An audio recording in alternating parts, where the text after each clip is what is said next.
Sqalli u Malti bdew għaddejjin ġuri akkużati bid-delitti li kien seħħ nhar l-10 ta' Ottubru tal-2005 barra d-dar ta' wieħed mill-akkużati bil-katavru ta' Albert Brian Rosso jitpoġġa fi xkora u jintrema fil-baħar ħdejn il-Freeport. Il-katavru baqa' qatt ma nstab minkejja tfittxijiet intensivi li kienu saru. Il-ġuri qed jinstema' quddiem l-imħallef Consuelo Xer Herrera, Anthony Buġejja qed jiġi mixli bil-qtil ta' Rosso fil-waqt li l-isqalli Piero Di Bartolo qed ikun akkużat b'kompliċità fil-qtil. Waqt il-kompilazzjoni l-prosekuzzjoni kienet qalet li l-qtil ta' Rosso seħħ minħabba disgwit fuq dajsa tas-sajd illi kienet ta' Albert Brian Rosso u ta' Anthony Buġejja.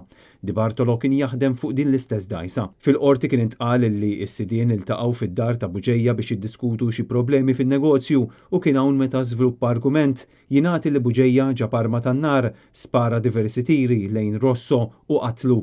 Ix-xhieda fl-ewwel jum tal-ġuri spjegaw kif il-vettura ta' Rosso kienet instabet fi 17 ta' Ottubru ġimgħa wara id-delitt. Din kienet instabet fi triq il-ħarem f'Ħalaxa qrib il-fabrika tal-lob tan-nar l-antika.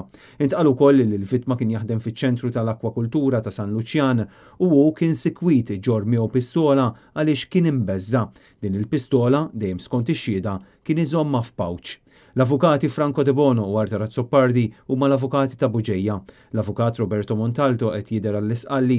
Il-prosekuzzjoni qed titmexxa mill-avukati Angel Vella u Andrea Zammit, filwaqt li l-avukat Stefano Filletti qed jidher parte ċivile fil-każ. Il-ġurija hija komposta minn 8 irġiel u mara.